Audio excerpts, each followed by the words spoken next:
Hi everyone. तो कैसे आप सब, एक बार फिर से स्वागत करते हैं आपके अपने YouTube channel SC IGNOU education पर।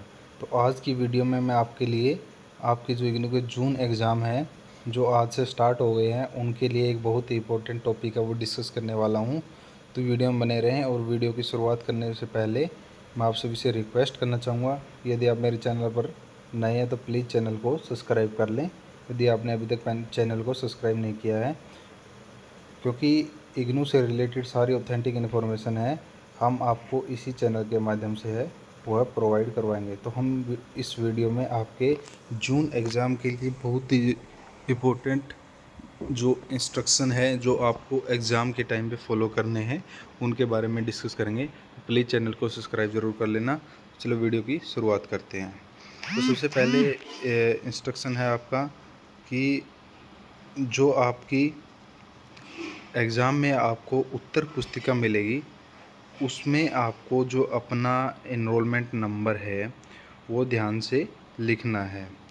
यानी उसमें आपको जो एनरोलमेंट नंबर है वो 10 की बजाय 9 अंकों का है, तो उसे क्या करना है, लास्ट जो कॉलम है उसमें आपको क्रॉस लगा देना है। यानी 9 को 9 नंबर आपको लिख देना है, अगर 9 नंबर का तो लास्ट में क्रॉस लगा देना है। इस बात का ध्यान रखना है। उसके बाद घर पे यह नोट कर लें कि उत्तर पुस्तिका में अतिरिक्त अन्य कोई उत्तर पुस्तिका प्रदान नहीं की जाएगी। परीक्षार्थी को चाहिए कि प्रत्येक लाइन में लिखे कोई भी पृष्ठ खाली न छोड़े या भूलवश कोई पृष्ठ खाली छोड़े तो उस पीटीओ अंकित करें।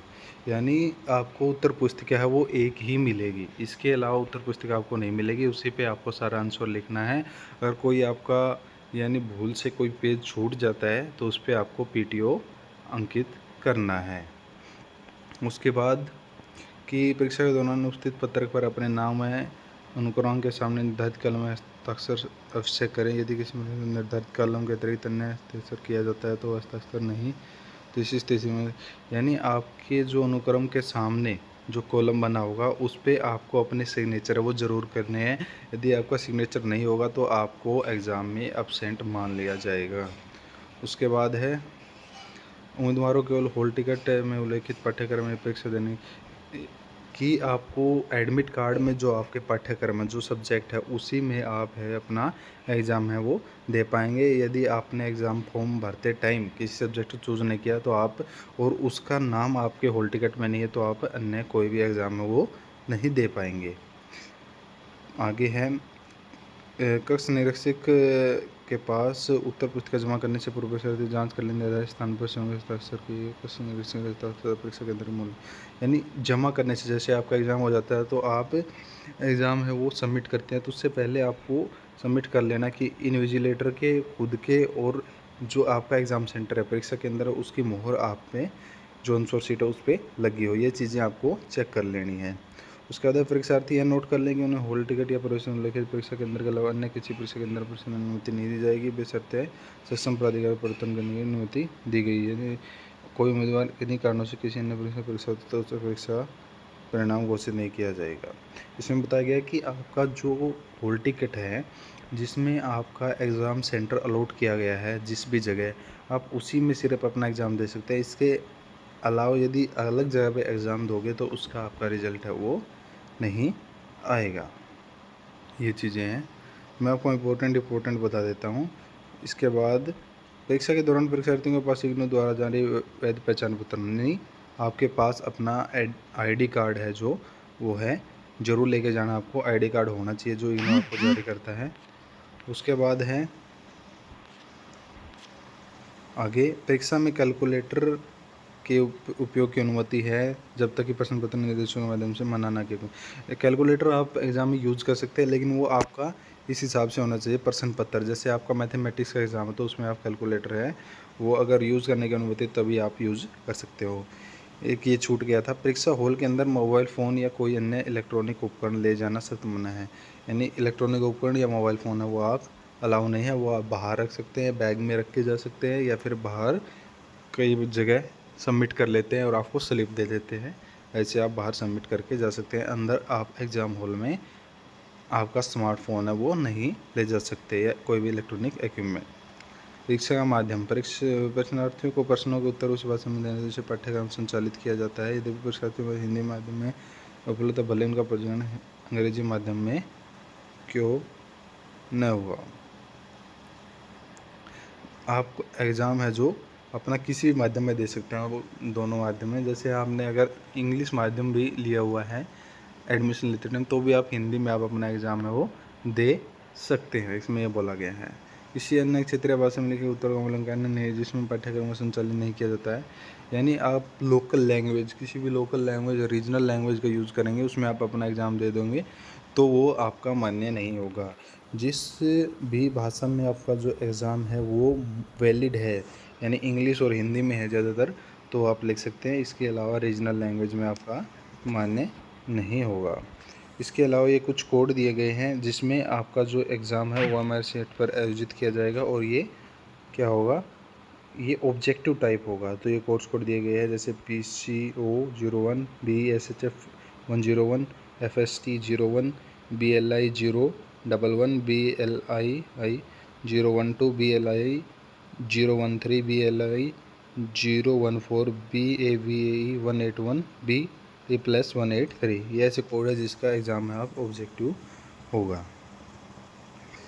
यदि पाठ्यक्रम एक ही समूह से तो बैकलॉग पाठ्यक्रम, विभिन्न पाठ्यक्रमों, विभिन्न MP प्रोग्राम, विभिन्न विशेषताओं के पाठ्यक्रम, तो परीक्षा की तिथि और सत्र में परिवर्तन में विचार नहीं किया जाएगा। यानी 1 से 6 तक है, और के समूह एक ही ग्रुप के जो है पाठ्यक्रम हैं, और उनमें जो तिथि और सत्र है उसमें कोई भी आपका परिवर्तन है वो नहीं किया जाएगा। प्रश्न पत्र वितरित होने 15 मिनट तक अनुमति नहीं दी जाएगी, जबकि केंद्र रद्द के कारण 23 मिनट तक की तारीख को माफ होता है। यानी आपका जो एग्ज़ाम शुरू हो जाएगा तो उसके 15 मिनट तक ही आपकी एंट्री हो सकती है, 15 मिनट के बाद आपकी कोई एंट्री नहीं होगी। जबकि जो इन्विजिलेटर है वो अपने हिसाब से आपकी देरी का कारण को देखते हुए 30 मिनट तक भी आपकी देरी को माफ़ कर सकता है। परीक्षा शुरू होने के 1 घंटे की समाप्ति से पहले किसी भी परीक्षा शुरू होने के 1 घंटे की समाप्ति से पहले किसी भी छात्र को परीक्षा हॉल छोड़ने के जाने की अनुमति, यानी जब आपका एग्ज़ाम शुरू हो जाएगा उससे 1 घंटे की समाप्ति से पहले, यानी आपका एग्ज़ाम ख़त्म होने में 1 घंटा रह गया है, तभी आपका जो आंसर शीट है वो लिया जाएगा। उससे पहले आपको जाने की अनुमति है वो नहीं दी जाएगी। आगे हॉल टिकट वैध है, ये आपको सुनिश्चित कर लेना है कि आपका जो प्रवेश एडमिशन वैलिडिटी है वो समाप्त नहीं हुई हो, पाठ्यक्रम वही हो जो पंजीकृत है, पाठ्यक्रम के लिए आवेदन नहीं किया गया हो पुनर्मूल्यांकन के लिए। इस प्रकार ये चीज़ें आपको देख लेनी है। यदि किसी भी परीक्षार्थी को परीक्षा में उत्तर पुस्तिका में ले जाने की अनुमति नहीं है तो पुलिस व UFM में पंजीकृत किया जाएगा, यानी उत्तर पुस्तिका आप अंदर है वो नहीं ले जा सकते। अगर ऐसा पाया जाता है तो आपके पास पुलिस केस होगा और UFM का केस आपका रजिस्टर हो जाएगा। प्रत्यारोपण की सूचना पुलिस को दी, यदि कोई आपकी जगह अपना एग्ज़ाम है वो देता है तो उसकी भी सूचना पुलिस को दी जाएगी। विद्यार्थी को सलाह दी जाती है कि विशेष संदर्भ के लिए अपने हॉल टिकट की प्रति अच्छी स्थिति में रखें। किसी भी TI हॉल टिकट नहीं रखता है। जो प्रति आपकी जो कॉपी है हॉल टिकट की वो आपको अच्छी कंडीशन में रखनी है। जो जून 2025 के जो असाइनमेंट है प्रैक्टिकल है वो ग्रेड जून 2025 प्रमाणित परीक्षा परिणाम अपलोड किया जाएगा, यानी असाइनमेंट के मार्क्स के बारे में बताया गया है। आगे ये कुछ इंपॉर्टेंट थे, आगे मैं आपको इंपॉर्टेंट बता रहा हूँ। तो ये कुछ आपके जून 2025 एग्ज़ाम है उसके लिए इंपॉर्टेंट इंस्ट्रक्शन और गाइडलाइन थी। ये चीज़ें आपको ध्यान रखनी है। बैग वगैरह अंदर अलाउड नहीं है। डॉक्यूमेंट आपको एक हॉल टिकट और एक अपना ID कार्ड है, वो 2 चीज़ें हैं मेन तक ले जाने हैं। बाकी आप अपने साथ पेन वगैरह या फिर जो भी आपको एग्ज़ाम में आंसर शीट में लिखने के लिए या फिर कोई ड्राइंग वगैरह करने के लिए आपको जो आइटम की ज़रूरत है वो लेके जा सकते हैं। बाकी आप बैग वगैरह, स्मार्टफोन, स्मार्ट वो चीज़ें अलाउड नहीं है, इलेक्ट्रॉनिक इक्विपमेंट। तो आगे भी ऐसी इग्नू से जुड़ी इन्फॉर्मेशन के लिए मेरे साथ जुड़े रहे और मेरे चैनल ऐसी इग्नू एजुकेशन को ज़्यादा से ज़्यादा शेयर करें और सब्सक्राइब करना बिल्कुल ना भूलें यदि आपने अभी तक सब्सक्राइब नहीं किया है। वीडियो को ज़्यादा से ज़्यादा शेयर करें और लाइक करें। Thank you.